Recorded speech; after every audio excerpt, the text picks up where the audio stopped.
Iran കടൽ കൊള്ള നടത്തുന്നു എന്ന് അമേരിക്കയുടെ പ്രസിഡന്റ് ഡൊണാൾഡ് ട്രംപ് പ്രതീക്ഷിച്ച തരത്തിലും പ്രതീക്ഷിക്കുന്ന രീതിയിലൊന്നുമല്ല ഇപ്പോൾ പെട്രോളിയം വിൽപ്പന നടത്തുന്നത്. പുതിയ തന്ത്രങ്ങളും പുതിയ രൂപങ്ങളും ഇറാൻ സൃഷ്ടിച്ചിട്ടുണ്ട് എന്നാണ് ട്രംപിൻ്റെ അഭിപ്രായം. ഇതിൻ്റെ ചെറിയ പരാമർശങ്ങളെല്ലാം സോഷ്യൽ ട്രൂത്തിൽ വന്നിട്ടുണ്ട്. ന്യൂയോർക്ക് ടൈംസ് അത് കുറച്ചും കൂടി വിശകലനം ചെയ്തുകൊണ്ട് പറയുകയും ചെയ്തിട്ടുണ്ട്. എന്തൊക്കെയാണ് ഇപ്പോൾ പെട്രോളിയം ഉൽപ്പന്നങ്ങൾ വിൽപ്പന നടത്തുന്നതുമായി ബന്ധപ്പെട്ട് ഇറാൻ്റെ പുതിയ തന്ത്രങ്ങൾ എന്നതാണ് നമ്മുടെ ഇന്നത്തെ വീഡിയോയിൽ പരിശോധിക്കുന്നത്. ഇപ്പോൾ വളരെ ധൈര്യത്തിലാണ്, സൂപ്പർ പവറോട് കൂടിയിട്ടാണ് ഇറാൻ പെരുമാറുന്നത്, സംസാരിക്കുന്നത്. ഞങ്ങൾ ട്രംപുമായും അമേരിക്കയുമായിട്ട് യാതൊരു തരത്തിലുള്ള ചർച്ചയ്ക്കും തയ്യാറല്ല. 2029 മൂപ്പര് പടി ഇറങ്ങുന്ന സമയത്ത് പുതിയ പ്രസിഡന്റ് വന്നാൽ ഞങ്ങൾക്ക് താല്പര്യമുണ്ടെങ്കിൽ ആവാം എന്നുള്ളിടത്താണ്. മധ്യസ്ഥ ശ്രമം ഏറെക്കുറെ പരാജയപ്പെട്ടിരിക്കുകയാണ്. ഇപ്പോൾ ആശ്വാസം എന്ന് പറയുന്നത് അമേരിക്ക ഇറാൻ ആക്രമിക്കുന്നില്ല, അതുകൊണ്ട് തന്നെ ഇറാൻ ഇങ്ങോട്ട് തിരിച്ചടിക്കുന്നില്ല. ആ റൂട്ടിലൂടെ ഇപ്പോൾ പോയിക്കൊണ്ടിരിക്കുന്നു എന്ന് ചുരുക്കം. ഈ അമേരിക്കയുടെ ഈ പത്രത്തിൻ്റെ വിശദീകരണ ഭാഗത്ത് പറയുന്നത് വൻതോതിൽ പെട്രോളിയം അല്ലെങ്കിൽ ക്രൂഡ് ഓയിൽ ചൈനക്ക് ഇറാൻ വിറ്റുകൊണ്ടേയിരിക്കുകയാണ്. അത് തടയാൻ വേണ്ടിയിട്ട് അമേരിക്കയ്ക്ക് ധൈര്യമില്ലാതെ പോകുന്നു. കാര്യം ചൈനയുടെ കപ്പൽ തടയുന്ന സമയത്ത് അത് പുതിയൊരു പ്രശ്നത്തിലേക്ക് ഉദയം ചെയ്യും. അങ്ങനെ ആ സമയത്ത് ചൈനയും അമേരിക്കയും തമ്മിൽ യുദ്ധം ചെയ്യുന്ന സാഹചര്യങ്ങളൊക്കെ വന്നാൽ പിടിച്ചു നിൽക്കാൻ വേണ്ടി അമേരിക്കയ്ക്ക് സാധിക്കില്ല. ഇപ്പം തന്നെ നടുപൊടിഞ്ഞിരിക്കുന്ന ഒരു സ്ഥിതിയാണ്, അതും ഇറാനോട്. അപ്പോൾ ഇറാൻ അല്ലല്ലോ സൈനികമായിരിക്കുന്ന ശക്തിയുള്ളത്, ചൈനക്കാണല്ലോ. അപ്പോൾ ചൈന കൂടി അത് തുടങ്ങിക്കഴിഞ്ഞാൽ പിന്നീട് അമേരിക്കയുടെ സ്ഥിതി വളരെ ആയിരിക്കും എന്നതിനാൽ അവർ സ്വതന്ത്രമായ രീതിയിൽ ഇറാൻ്റെ പെട്രോളിയം വളരെ കൃത്യതയോടുകൂടി ചൈനയിലേക്ക് ഒഴുകിക്കൊണ്ടിരിക്കുന്നു. എങ്ങനെയൊക്കെയാണ് അതിൻ്റെ രീതി കാര്യങ്ങൾ എന്നുള്ളതാണ് നമ്മൾ സംസാരിക്കുന്നത്. ഒന്ന്, ഓഗസ്റ്റ് 13 അതിൻ്റെ ഒരു കണക്കാണ് പറയുന്നത്. ഓഗസ്റ്റ് 13 $87.07 ഒരു ബാരലിൻ്റെ വില കണക്കാക്കുന്നത്. അഥവാ അന്താരാഷ്ട്ര തലത്തിലുള്ള വിപണിയുടെ വിലയാണ് ഈ പറയുന്നത്. ക്രൂഡ് ഓയിൽ കിട്ടണമെങ്കിൽ എത്ര കൊടുക്കണം? ഇത്ര കൊടുക്കണം. ഒരു ബാരൽ എണ്ണ എന്നുള്ളതാണ് അതിൻ്റെ കണക്ക്. ഇറാൻ ചൈനക്ക് വിൽക്കുന്നത് $82, അഥവാ $5 കുറച്ചിട്ട്. അങ്ങനെ ആ സമയത്ത് വൻതോതിൽ ചൈനയ്ക്ക് ഇത് വാങ്ങാൻ പറ്റും. കാരണം ലോകത്ത് ഏറ്റവും കൂടുതൽ പെട്രോളിയം ഉൽപ്പന്നങ്ങൾ ഉപയോഗിക്കുന്ന രാജ്യങ്ങളിൽ ചൈനയുണ്ട്, ഇന്ത്യ ഉണ്ട്. അങ്ങനത്തെ 2-3 രാജ്യങ്ങളാണ്, അല്ലെങ്കിൽ 4-5 രാജ്യങ്ങൾ ഏറ്റവും കൂടുതലുള്ളത്. ജനസംഖ്യ അത്രക്കുണ്ട്, അതുകൊണ്ട് തന്നെ അതിൻ്റെ ഉപയോഗം കൂടും.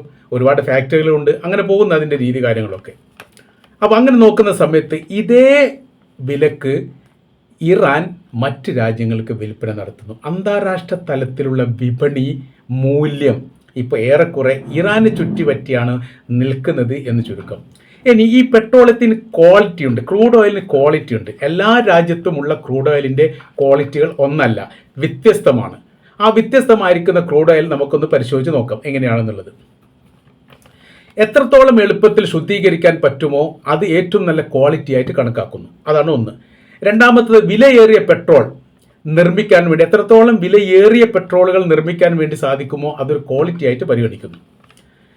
അടുത്തത്, ഈ ഏതിൻ്റെ അടിസ്ഥാനം, അതായത് ചില പെട്രോളിയത്തിൽ സൾഫർ കൂടുതലുണ്ടാവും, ചിലത് കുറവുണ്ടാവും, അതൊരു ക്വാളിറ്റിയുടെ മാനദണ്ഡമായിട്ട് പരിഗണിക്കുന്നു. ഇനി ക്വാളിറ്റിയുടെ 1-ാം സ്ഥാനം, ഏറ്റവും നല്ല പെട്രോളിയം ഉണ്ടാക്കുന്ന ലോകാടിസ്ഥാനത്തുള്ള രാജ്യങ്ങൾ 1-ാമത്തെ സ്ഥാനത്തിരിക്കുന്ന അൾജീരിയയാണ്, പിന്നെ നൈജീരിയയാണ്, പിന്നെ അസർബൈജാനാണ്. അങ്ങനെ ഇങ്ങനെ പോകുന്നു. ഇറാൻ ആ രീതിയിൽ നോക്കുന്ന സമയത്ത് 15-ാം സ്ഥാനമാണ്. 20-ാം സ്ഥാനത്താണ് വെനിസ്വേല, ഒരുപാട് താഴെയാണ്. 8-ാം സ്ഥാനം മുതൽ 16-ാം സ്ഥാനം വരെയാണ് അറബ് രാജ്യങ്ങളിലുള്ള ക്രൂഡ് ഓയിലിൻ്റെ അല്ലെങ്കിൽ പെട്രോളിയത്തിൻ്റെ ഈ ക്വാളിറ്റി കണക്കാക്കുന്നത്. ഇനി ചിലവ് കുറഞ്ഞ തരത്തിൽ ക്രൂഡ് ഓയിൽ സംഘടിപ്പിക്കാൻ വേണ്ടി പറ്റുന്നത് ഒന്ന് സൗദി അറേബ്യക്കാണ്, രണ്ടാമത്തത് ഇറാഖിനാണ്, ഏറ്റവും വലിയ പ്രത്യേകത 3-ാമത്തത് ഇറാനാണ്. അതായത് ക്വാളിറ്റി ഇതിൽ ചെലവ് കുറഞ്ഞ തരത്തിൽ ഒരുപാട് ആ ഭാഗത്ത് നമ്മൾ പറഞ്ഞ അസർബൈജാനിൽ നിന്ന് ഏഷ്യയിലേക്കൊക്കെ കൊണ്ടുവരുന്ന സമയത്ത് ചെലവ് കൂടുതലാണ്.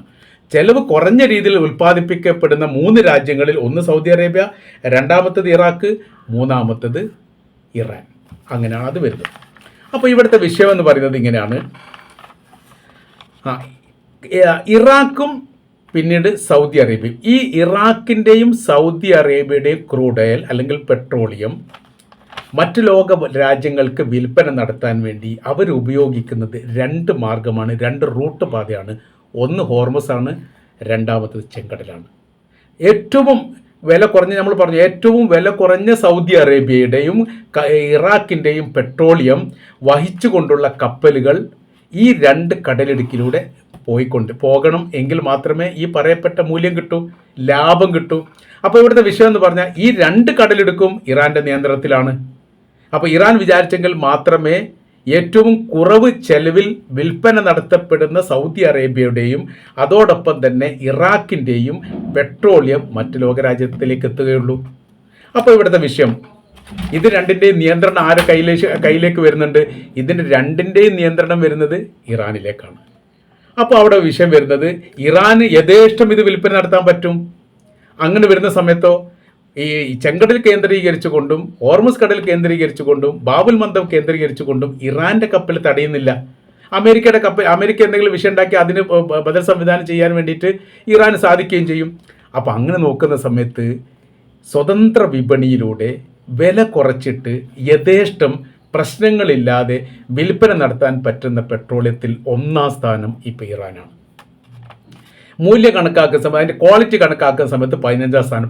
അതിൽ പ്രശ്നം എന്ന് പറയുന്ന സമയത്ത് സാധനം നല്ല ക്വാളിറ്റി ഉള്ളത് ഒരു സ്ഥലത്തുണ്ട്, നമ്മൾക്കത് കിട്ടുന്നില്ലെങ്കിൽ ഉള്ളതിലെ ക്വാളിറ്റി ഏതാണ് എന്ന് പരിശോധിക്കില്ലേ?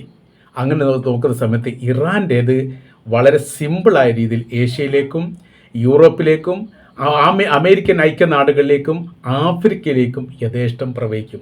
അത് ചില ഈ ബ്ലാക്ക് പരിപാടികളൊക്കെ ചെയ്യും. അതെന്ന് പറഞ്ഞാൽ ഈ കപ്പലിൻ്റെ പതാകകൾ മാറ്റുക, അങ്ങോട്ടും ഇങ്ങോട്ടും വെക്കുക, പിന്നെ റഡാറിൽ നിന്ന് ഒഴിവാക്കുക, അന്താരാഷ്ട്ര പാത മാത്രം സ്വീകരിക്കുക, അങ്ങനത്തെ കുറേ കാര്യങ്ങളൊക്കെ ചെയ്തിട്ട് യഥേഷ്ടം അവർ ഇറാൻ വിൽപ്പന നടത്തുന്നുണ്ട് എന്നുള്ളതാണ്. അപ്പോൾ ഇതിൽ ഏറ്റവും കൂടുതൽ നമ്മൾ പറഞ്ഞു ചൈനയിലേക്ക് പോകുന്ന റൂട്ട് പേർഷ്യൻ കടലിൽ നിന്ന് ഹോർമുസിലേക്ക് എത്തിക്കഴിഞ്ഞാൽ പിന്നീട് ഒമാൻ്റെ കടൽ തീരത്തൂടെ അറബിക്കടൽ കടന്ന് ഇന്ത്യൻ മഹാസമുദ്രം വഴി സിംഗപ്പൂർ കടലിടുക്കിലൂടെ ദക്ഷിണ ചൈന കടലിലും പിന്നീട് ചൈനീസ് തുറമുഖത്തും എത്തും. ഈ പറയപ്പെട്ട പേർഷ്യൻ കടൽ മുതൽ ചൈനീസ് തുറമുഖം വരെ അന്താരാഷ്ട്ര പാതയുണ്ട്. ഈ പാതയിൽ ഒരു കപ്പലിനെ തടയാനോ അതിനെ നിയന്ത്രണം വരുത്താനോ അതുമായിട്ട് ബന്ധപ്പെട്ട് എന്തെങ്കിലും വിഷയങ്ങൾ ഉണ്ടാക്കാനോ ഒരു രാജ്യത്തിന് സാധിക്കില്ല. പ്രത്യേകിച്ച് ചൈനയുടെ സമയത്ത് ഇപ്പോൾ അമേരിക്കയോട് ചെറിയ രാജ്യം ശ്രീലങ്കയ്ക്ക് പോലും ഇപ്പോൾ അമേരിക്കയുമായിട്ട് യുദ്ധം പ്രഖ്യാപിക്കുക. കാരണം അവർ ഒടിഞ്ഞുപോയി. അവർക്കൊരു യുദ്ധത്തെ അഭിമുഖീകരിച്ചുകൊണ്ട് മുന്നേറാൻ വേണ്ടിയിട്ട് സാധിക്കാത്ത വിധം അവർ നട്ടലിന് മുറിവേറ്റിയിരിക്കുന്നു. അങ്ങനത്തെ ഒരു വലിയ പ്രശ്നം ഇതിൽ നിലനിൽക്കുന്നുണ്ട്. അതുകൊണ്ടാണ് ഇവർ വല്ലാത്ത രീതിയിൽ പ്രയാസം. ട്രംപ് പറയുന്ന കാര്യങ്ങളാണോ പറയുന്നത്? ഞങ്ങൾ തയ്യാറാണ്, യുദ്ധം നിർത്താൻ തയ്യാറാണ്, ഇറാനുമായി ചർച്ച നടത്താൻ തയ്യാറാണ്, ഞങ്ങൾ എപ്പോഴും തയ്യാറാണ് ഇതന്നെയല്ലേ കേൾക്കുന്നത്. അപ്പോൾ ഇതിന് മുൻപ് കേട്ടത് അങ്ങനെയൊന്നുമല്ല. ഇപ്പോൾ ഹോർമുസിനെ കുറിച്ച് മാത്രമേ സംസാരിക്കുന്നുള്ളൂ. മുമ്പ് അങ്ങനെയല്ലായിരുന്നു. അവരുടെ ആണവായുധത്തെക്കുറിച്ചും അവരുടെ സമ്പുഷ്ട യുറേനിയത്തെക്കുറിച്ചും സംസാരിച്ച് ഇപ്പം അങ്ങനെയൊന്നും സംസാരിക്കുന്നില്ല. എന്തുകൊണ്ട് സംസാരിക്കാത്തത്? എവിടെ എത്തിക്കാൻ പറ്റില്ല. എന്തിന്? അവർ നിർമ്മിക്കുന്ന മിസൈലിനെ കുറിച്ച് പോലും സംസാരിച്ചിരുന്നു. ഇപ്പോൾ അതുപോലും സംസാരിക്കുന്നില്ല. അപ്പോൾ ഇപ്പോൾ ചെയ്യുന്ന കാര്യം, ഇറാൻ ചെയ്യുന്ന പ്രവൃത്തി എന്ന് പറഞ്ഞാൽ ഇങ്ങനെയാണ്. ഇറാൻ ചെയ്യുന്നത് കുറഞ്ഞ വിലക്ക് വിൽപ്പന നടത്തുക, ഹോർമുസിൻ്റെ കടലിടുക്ക് കടത്തി കൊടുക്കുക, അല്ലെങ്കിൽ ചെങ്കടൽ ഹൂത്തികളുമായിട്ട് ബന്ധപ്പെട്ട് അവരുടെ കടലിടുക്ക് കടത്തി കൊടുക്കുക, ഒമാനെ കൂട്ടുപിടിക്കുക, ഒമാനുമായിട്ട് ബന്ധപ്പെട്ട് അതിൻ്റേതായിരിക്കുന്ന സഹായങ്ങൾ ചെയ്യുക. എന്നിട്ട് ഈ കപ്പലിൻ്റെ പതാകകൾ മറ്റ് രാജ്യത്തിൻ്റെ പതാകകൾ വെക്കുക, അല്ലെങ്കിൽ മറ്റ് രാജ്യങ്ങൾക്ക് അമേരിക്കയുമായിട്ട് ഉടക്കില്ലാത്ത രാജ്യങ്ങളുടെ കപ്പലിന് യഥേഷ്ടം ഈ മേഖലയിലേക്ക് പ്രവേശിപ്പിക്കുക, അതിലൂടെ കടത്തുക. അപ്പോൾ അത് തടയാൻ വേണ്ടി പറ്റില്ല. അത് തടഞ്ഞു കഴിഞ്ഞാൽ യൂറോപ്പിൻ്റെ കപ്പൽ ഏതെങ്കിലും തടഞ്ഞു കഴിഞ്ഞാൽ പിന്നെ യൂറോപ്യന്മാർ അമേരിക്ക തമ്മിൽ പ്രശ്നമായി. ഇറാനുമായിട്ടുള്ള പ്രശ്നം തന്നെ തീർക്കാൻ പറ്റാതെ പ്രയാസവും ബുദ്ധിമുട്ട് അനുഭവിക്കുന്ന സമയത്ത് യൂറോപ്യൻ രാജ്യങ്ങളോ വേറെ ഏതെങ്കിലും രാജ്യങ്ങളുമായിട്ടൊരു പ്രശ്നം ഉണ്ടാക്കാൻ വേണ്ടിയിട്ട് അവർക്ക് താല്പര്യമില്ല, അതുകൊണ്ട് നടക്കുകയില്ല. ആ രീതിയിലേക്ക് കാര്യങ്ങൾ പോകുന്നു. അപ്പോൾ നമ്മൾ പറഞ്ഞു വരുന്ന വിഷയം എന്ന് പറഞ്ഞാൽ വളരെ തന്ത്രപരമായ രീതിയിൽ ഇറാൻ ഈ പണി ഒപ്പിക്കുന്നു. സാമ്പത്തികം അവരുടെ കയ്യിൽ ഇഷ്ടം പോലെ കിട്ടുന്നുണ്ട്. അവർ അതിജീവിക്കാൻ വേണ്ടി അവർക്ക് സാധിക്കുന്നുണ്ട്. അതുകൊണ്ടാണ് കൊള്ള നടത്തുന്നു എന്ന തരത്തിലുള്ള പ്രയോഗം ഇപ്പോൾ ട്രംപ് നടത്തിയിരിക്കുന്നത്. അഥവാ കടലുമായിട്ട് ബന്ധപ്പെട്ട് പെട്രോളിയവുമായിട്ട് ബന്ധപ്പെട്ടതിൻ്റെ പൂർണ്ണ ഉത്തരവാദിത്തം അല്ലെങ്കിൽ പൂർണ്ണ അധികാരി യഥാർത്ഥത്തിൽ ഇപ്പോൾ ഇറാനാണ് എന്ന് അമേരിക്കയുടെ പ്രസിഡന്റ് പറയാതെ പറയുന്നു. ഇത് യഥാർത്ഥത്തിൽ വലിയ തരത്തിലുള്ള വാർത്താ പ്രാധാന്യം നേടിയിരിക്കുന്ന വിഷയമായി വരുന്നു. ഈ സംഭവം നടക്കുന്ന കഴിഞ്ഞ ആഴ്ചയാണ്. നമ്മൾ ഈ പറഞ്ഞതെന്ന് വെച്ചാൽ ഓഗസ്റ്റ് 13-ാം തീയതിയാണ്. 13-ാം തീയതി കഴിഞ്ഞ് 16-ാം തീയതി ഏകദേശം റിപ്പോർട്ടായിട്ട് വന്നു. ആ റിപ്പോർട്ട് പിന്നീട് അതിനെക്കുറിച്ച് കൃത്യമായ രീതിയിൽ പഠനം നടത്തുന്ന സമയത്ത് ഇതൊക്കെ യാഥാർത്ഥ്യമാണ്, ഇതൊക്കെ സത്യമാണ്, ഇറാൻ കളിക്കുന്നത് ചെറിയ കളിയൊന്നുമല്ല, കൈവിട്ട കളിയാണ് എന്നുകൂടി നമുക്ക് വേണമെങ്കിൽ ഈ വിഷയമായിട്ട് ബന്ധപ്പെട്ട് പറയാൻ വേണ്ടിയിട്ട് സാധിക്കുന്നതാണ്.